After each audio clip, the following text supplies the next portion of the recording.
I have no other authority except him WHO made me. Since this people draw near to me with their mouth, says the Eternal, honoring me with their lips, while their hearts are far remote, since their religion is a mockery, a mere tradition learned by rote. Isaiah 29:13. It is essential that you read this carefully and see the true meaning of it.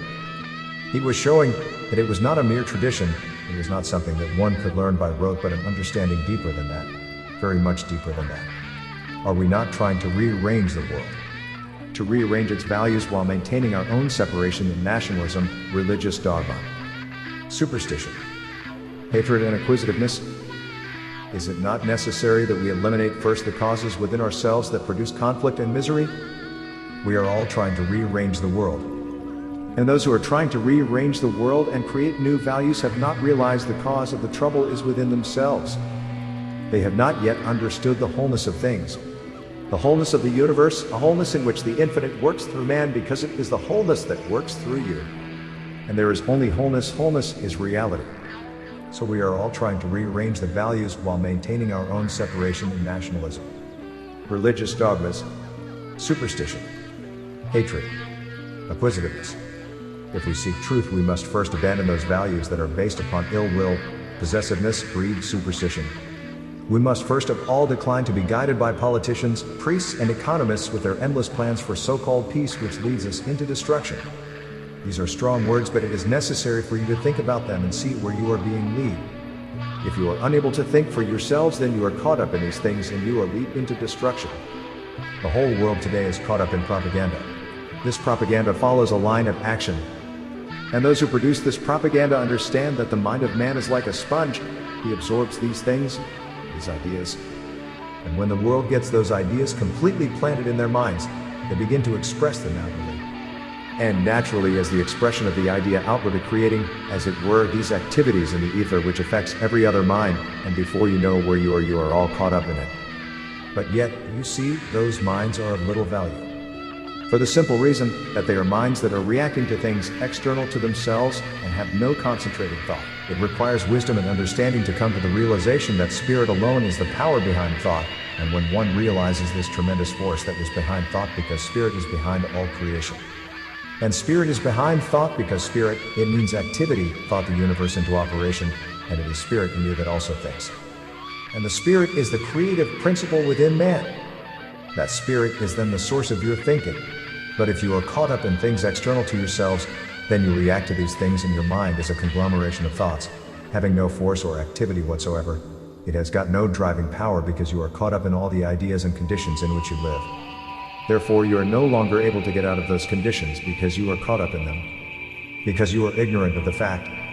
But when a concentrated mind, knowing the source of his being and the source of his thinking, and he knows clearly that the totality of all spirit is behind him because spirit is not divided, it is whole. In that individual, the wholeness of the spirit and the direction of his thought can cause a complete calmness to take place. But remember that one who has risen to this state of realization cannot go about reacting to this and reacting to that. Otherwise, the power of his thought would destroy things. That is why Jesus said, "Condemn not, lest ye be condemned." He could do nothing else except forgive those who crucified him because of the power of his thoughts. When he came across the fig tree and he saw that it was not bearing fruit, he smote it, and it died. He withdrew the life from it. Because he saw clearly, the whole thing is this: unless this tree was bearing fruit, it was of no value. But Jesus could not discriminately withdraw life here and withdraw life there, for the simple reason that he would do untold harm. The power of his thinking set up in the ether such a power that it caused the very atoms of the tree to die, to change, to become overwhelmed. Life was withdrawn from it and it naturally died at once. Think then of a mind concentrated in the realization of the totality of all spirit. And in that consciousness a realization of thought, of sending this power of thought into the ether, into the atmosphere. That individual is not affected by propaganda. He is not caught up in the things here and there. Jesus was not caught up in the idea of force, that he could control the world by force. He knew perfectly well, if he used force, that force would remain. And he knew perfectly well that the only way that a true existence could become the existence of man in peace and harmony and a successful living was in love and wisdom. And he knew that because he knew his own power. If he used force, he could destroy what he wanted to because of his power. And it is the same with any individual who rises to that state of consciousness, where he becomes aware of the wholeness of spirit behind his own thinking and his thought. He sets in operation these tremendous forces of electromagnetic activity that charges the ether and causes this ether to penetrate the minds of the people, even penetrate their walls to make them disintegrate. I am telling you a truth. I know that you will not be able to do it because you have not the mind yet to do it with. You have not grasped the completeness. You have not grasped the wholeness of spirit. You have not discerned your thoughts so that you can eliminate all those thoughts from your mind that are hindering the expression of that which is real in itself. And it is a good thing too, that it is impossible for anyone to perform these feats until such time as the mind has been cleansed and cleared of all the hindrances that prevent the activity of this tremendous power vested in the Master. The fact remains that we have made these politicians, priests and economists our leaders through ignorance of true values. Now we have to become deeply aware of the cause within ourselves, and the responsibility remains with us to remove the cause. This alone is the solution to all conflict. First of all, we must understand the cause, then the real that is behind all can be realized. This alone can bring peace and happiness. In reality alone is there enduring happiness. In reality alone is there creative being. Without this inward treasure, the outward can have little value to mankind. Unless you have this inward treasure, the outward is of little value to you. Think now, is the outward of any value to you? What is the greatest treasure?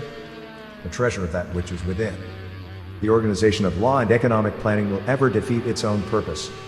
But when the awareness of the real is established, the outer and the inner will cease to be separated, for we will understand that the outer is but the expression of the inner. Our religion will no longer be lip service, but the true expression of reality, the one and only creative being. And is it not so, that the sayings of Jesus have become platitudes? And those platitudes have been made the foundation of the greatest religion we have today, the Christian religion.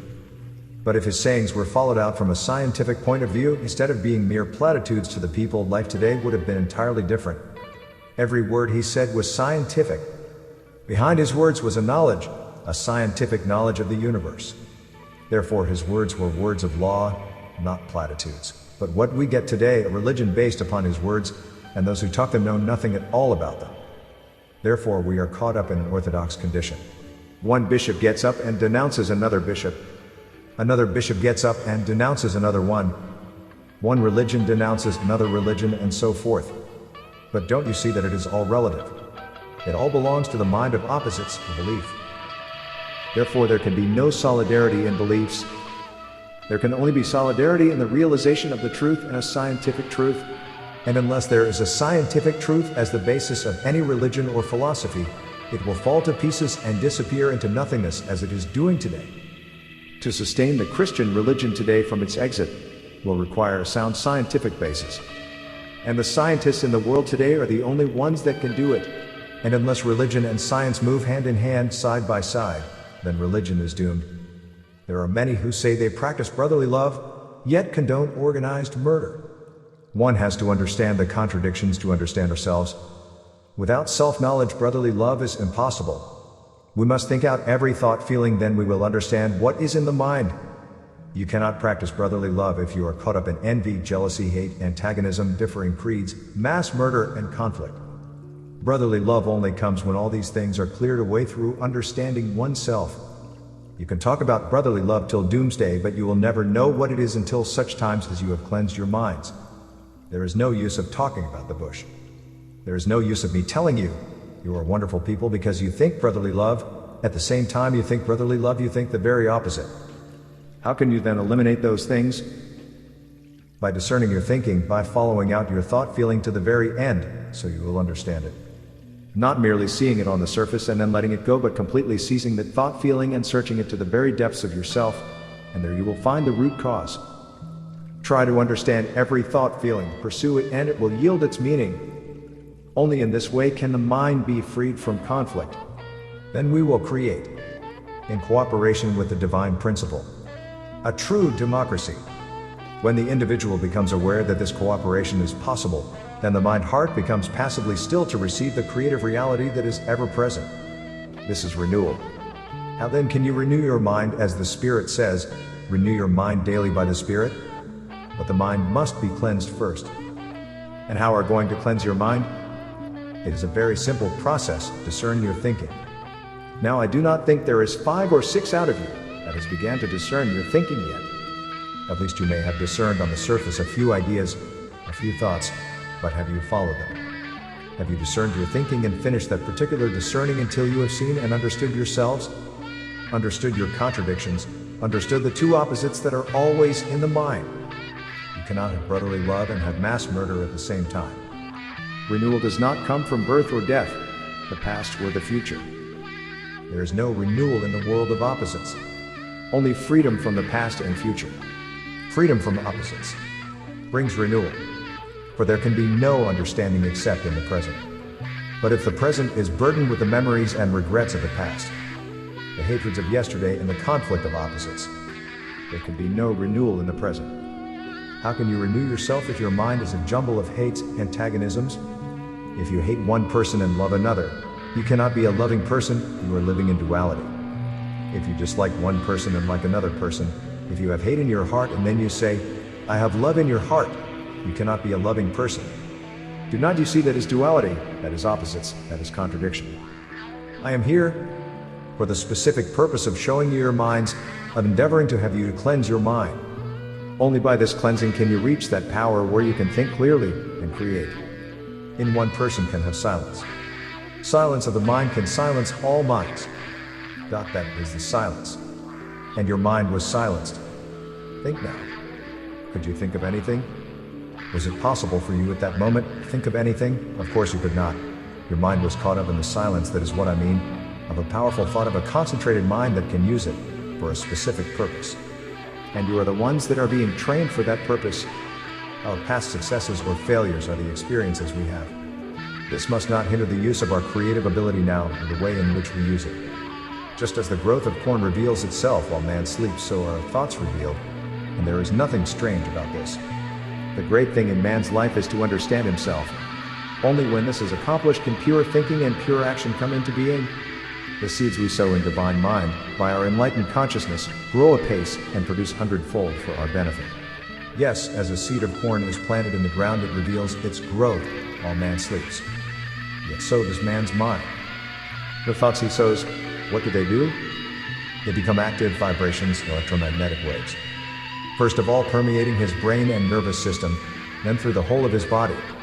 The very atoms begin to transform. Then out it goes into the atmosphere, and if it has any strength whatsoever, it will move far into the atmosphere. And many people can be caught up in it, but then it begins to return back again. Just as if you drop a stone in a pool, you will find the ripples move to the bank, and then begin to come back to the very center. That is a law. Consequently, man's thoughts come back to himself, and what he created he produces in himself. Therefore, as a man thinks, and as a seed is sown in the ground and reveals itself while man sleeps, so does man's thoughts, the same, reveal themselves as man sleeps. The only authority you should recognize and the only command you allow is that of the creative principle of the present within, which nothing can change. Beliefs will change, people will change, but the presence never. In this way you increase your joy through your creative ability in the presence that is ever present. It is like the rock in the ocean, the waves beat upon it, but it remains unmoved. Most people are afraid of the evil they are always looking for and are blinded to great divine light of the presence. Some become wrapped up in the evil which they make a reality, thus so many become childishly ignorant, which leads to pettiness and narrowness. This does not give true experience, but rather a retreat from life itself. How many thousands do you see of those people? They are afraid of the evil they are always looking for. The key to it is this, according to your thoughts, so you are practically yourself. If you are always thinking evil, as sure as you are alive, you are going to bring it about and round you. Look at the person who is always looking for evil. They are sneaking around like a snooping dog somewhere looking for it, and look at their faces. Long haggard faces, eyes sunken, skin very deep and sullen. Faces that you look upon, you would see them probably in a mummy show. And there you have the type. Then you have the type that are always wrapped up in evil, which they think is a reality. And because they think it's a reality, they are afraid of it. They try to run away from it all the time, but they are always caught up in it. You cannot run away from your own thoughts. You cannot run away from your own creations. You can discern them and understand them. You must enter the arena of life with confidence, understanding that the creative principle is within. You are the navigator that sails on the sea of life and are not affected by the waves or the surface unrest. With this understanding, you are no longer caught up in external values, but are able to navigate the ocean of life with true creative ability, dissolving all that hinders your true expression. Your experiences must only be channels that lead to the vast ocean of life in which you become one. Then open your sails and let the breath of God direct you. Not my will, but thine be done. That was the great, wonderful truth, the Master said. He had come to the realization, the truth. But he had come to it, mind you, through understanding. Through a process of elimination, through a process of discerning, and through discerning came elimination, and through elimination came realization, and realization came the power. He came to the realization of the one truth, I and the Father are one. That the wholeness of spirit was within himself. Because spirit could not be divided, therefore the power of his thought was tremendous. The storm abated, the waves became as solid as a rock.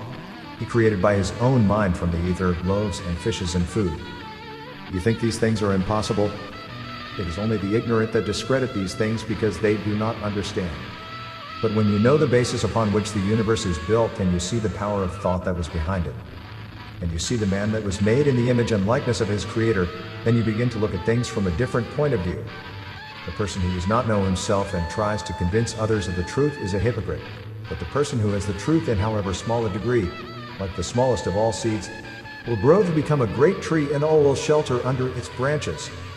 The smallest seed of this truth of reality, even if it's just peering into your minds, at the present time it will grow. I am sure it will grow to be as the greatest tree, with its branches in all directions, and who will come to shelter under it all who are in need. And you are that tree. This is the state of mind that is ready for creative ideas.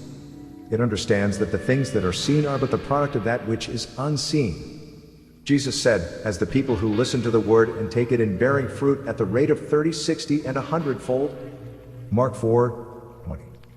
Be not overcome with evil, overcome evil with good. This means directing our creative ability into constructive channels, producing that which is acceptable to him, and that which is acceptable to him must be a benefit to all, for he is the all. I often wish that I could just give you this thing. I only wish sometimes that I could give it to you completely and say, here it is. I could see Jesus doing the same thing in his great state of glory, his great exaltation. He wept because he saw the ignorance of the people around him.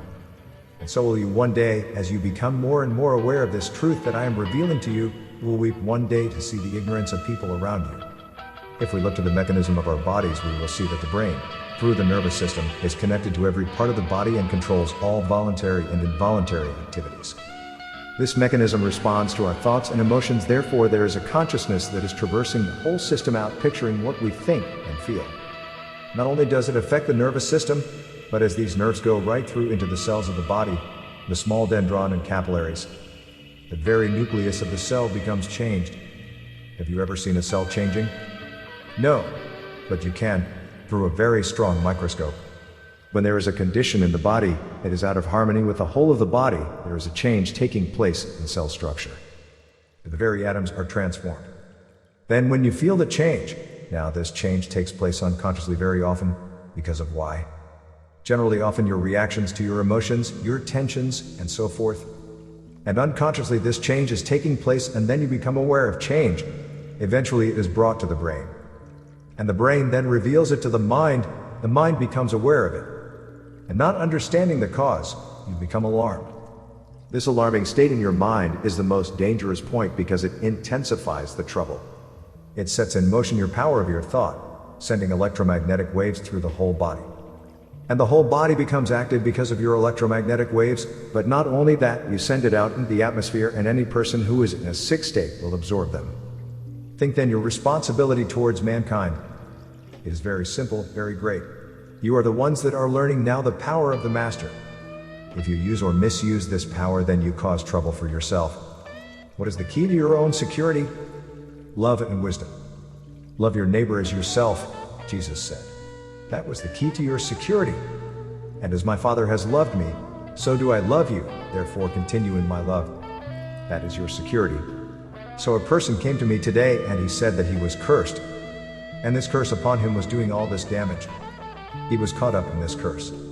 The more he thought about it, the worse he got, until such time his whole mind was in a whirl. And then he started to curse the person who cursed him. And I said, now, you are doing a very wrong thing.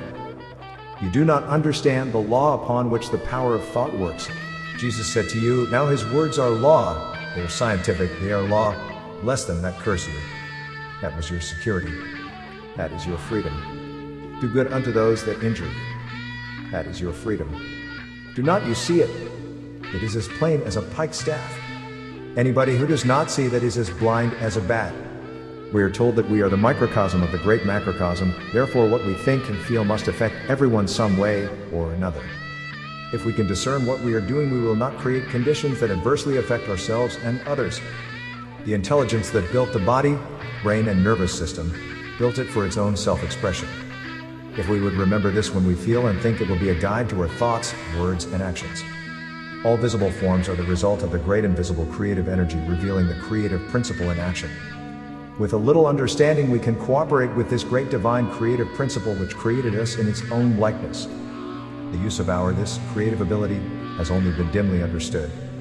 The greatest possibilities, more wonderful than man has dared to imagine, can be enjoyed through the conscious use of this creative ability, with understanding. Then let us be mindful of the fact that the seeds we sow in fertile soil will be produced by the creative principle in the exact form of the seed itself, sometimes 30, sometimes 60, and sometimes 100-fold. Even greater things than these shall ye do. I am convinced, as man becomes aware of the scientific laws behind his own thinking and the laws of the ether, and more understanding of the electromagnetic waves, and an awareness of his own consciousness, man will become greater than ever and beyond our imagination. And Jesus was true when he said, greater things than these shall you do. Man has not developed yet. Mankind is living in ignorance. He is born in the ignorance of generations past, and is living in the ignorance of past generations, and still eating the fruit of that ignorance. And still go on eating it because he does not know, because he is ignorant. The walls of Jericho, ignorance, are being broken down by the truth of the creative power within, and with the rhythm of all in united understanding, the walls of ignorance will crumble to pieces. Let every soul be subject unto the highest powers, for there is no power but God. Let the mind be in you which was also in Christ Jesus, who being in the form of God thought it not robbery to be equal with God. Phil. 2:5-6. The meaning of these words show us that the individual consciousness, through discovering all that which is relative, good and evil, will unite with the universal consciousness that makes the individual a conscious creator. All is possible to that individual who understands this relationship. This is the faith Jesus had when he said, know ye not I am in the Father, and the Father is in me? Can you say that and know the true meaning of it? You can say it at first as a word platitude. It has no effect upon your mind. But gradually, as you grow in strength, as you grow in knowledge and wisdom, these words strike you from a different point of view. You are amazed that you did not see the true meaning of it before, and you think that is the meaning of it. But as you go on unfolding more and more, these words will strike you again, and with greater amazement. You will say, why, I should have known that before. Why did I not realize that before? This is the greatest thing that we have ever known. At that moment it would be, but as you unfold more and more, these words will still convey more and more of the wonder that is behind them. I have experienced it, I know it. Each time that the consciousness unfolds and the words come to me, I see the greater vista of them. I feel the power that is behind them. I see the Master's mind and understand then what he knew. I get a glimpse of his great wisdom, his love, and his power. Faith built upon an outside agency will be full of fear and doubt, but a faith that is built upon this rock of truth will stand against all that assails it. Therefore true faith comes from beyond the mind, for what is in the mind is double. Fear and faith are side by side. When one is up, the other is down, and vice versa. Therefore the thoughts created under these conditions are equally produced. Thus conflict arises in the mind that is double. The double-minded creature that he is, he need not think he will get anything from the Lord. The Lord is that which is the creative. How can a double mind then create anything? Because it is through the mind that you do create. But if the mind is double, how can the Lord create through that mind that is double? How can the Lord create through a mind that is full of conflicts and oppositions? How can the Lord create through a mind that is full of contradictions? The Lord is that which is within. There is no validity if you merely accept my statement, for such acceptance will just become another illusion of the ego. You must know for yourself, directly. The truth of yourself cannot be realized through another, however great he may be, and there is no authority that can reveal it. Truth can only be uncovered through your own understanding, and understanding comes only through self-knowledge.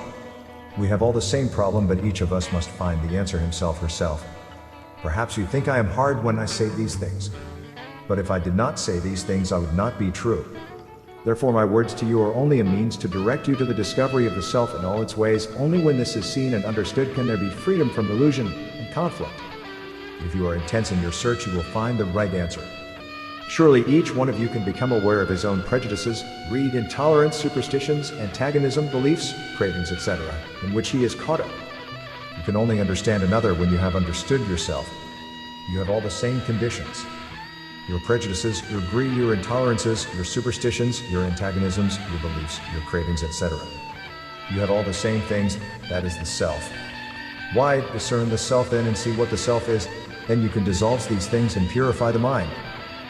Is it not so that according to your own pleasures and pains, your prejudices, your beliefs, your desires, your passing fancies, your antagonisms, that your thought is shaped and controlled? You cannot build truth upon such a weak and changing foundation. If you are prejudiced, limited, you will find according to your conditioning. How to approach this great problem is all important, and what is important is first to understand the self. With all these things which is attached to the self, which the self uses continuously. When I hear people talking about other people, I shut up and never say a word. I feel sorry, and yet you keep quiet and say nothing, but you do not want to hurt another's feelings. Yet to be truthful, you should get a kick in the pants. Is it not so that according to your own pleasures and pain, then you have all these prejudices or belief? Your thought is built from that. Your thought is built from your reaction to things external to yourselves. Have you ever examined your mind to see what your thoughts were? And how you have been reacting to this and that and all the things external to yourself, and your mind is a conglomeration of nothingness. How can a light then pierce those things? The light of the consciousness piercing a mind that is filled with conglomeration. What will it have on the screen of life but a conglomeration? Thank God, it is the law that no mind can have power until such time as it is cleansed. Is it not so that we blame and criticize an accepted authority when we see beyond that authority? But we do not examine our own craving for an authority that can direct our conduct. Immediately you depend upon an authority, there is doubt, fear. The seeking for an authority rises out of your own uncertainty of your own capacity to know what is true. Is it not so that we feel secure if another will chart the sea for us? We desire to find a safe refuge, so we follow anyone who will direct us. Our uncertainty makes us fear, therefore we worship an authority. But through authority freedom cannot be found. Freedom comes only through understanding, not through the acceptance of an authority nor through imitation. Is it not foolish then to accept the experience of another as a guide when it is you who has to seek and feel out the self, and that can only be done by the self alone? The past and the future bring doubt. An authority demands conformity, which must end in conflict. Living in the present, discerning all that hinders the expression of the real, this is creative being in which there is no doubt or conflict. Let the mind be in us that was in Jesus Christ. What a wonderful saying! But you are beginning to see the meaning of that, aren't you now? My words may seem strange to those who have not heard them before. But if you will study deeply, you will comprehend what I am saying. To accept only what I say will not give you understanding, but if my words have the effect of making you self-reliant through self-discernment and self-awareness, then they have fulfilled their purpose. I acknowledge no authority except the creative principle which is within. No authority except God. But God is Christ and Christ is God. That is my authority, there is none other. That authority then is within myself, because the Christ was born in me when I was born. And before I was born, it was the Word that was with God, the Word that was God, the Word that was made flesh. I am that Word, that is my authority, no one else. Therefore I do not impose upon you any other authority external to yourselves. Not my authority, and I am not your authority, nor do I impose upon you any authority except that which created you, the Almighty God. Whatever this creative principle may be called, it Creator God or any name you like, never fails to bring from the unseen to the seen in exact correspondence to your own state of consciousness. You will know what is your state of consciousness by your attitude towards others. If you live in reality, you will translate reality into your daily living, and you know best yourself how far you are from fulfilling your mission on earth. What I yield is better than the best of gold. What I bring in is better than rare silver. I deal right fairly, justly do I act, enriching those who love me, and filling their stores full. Prov. 8, 19-21, Moffat. Benediction O. All-prevailing One, from within my consciousness thou hast removed the cloud of doubt from my mind heart. My mind is made free with thy ever-presence, and my soul purified with thy wholeness. Now I recognize thee alone. Thou art my teacher, my guide, my friend, my creative being. O Blessed One, thank thee for showing me the way to thee within.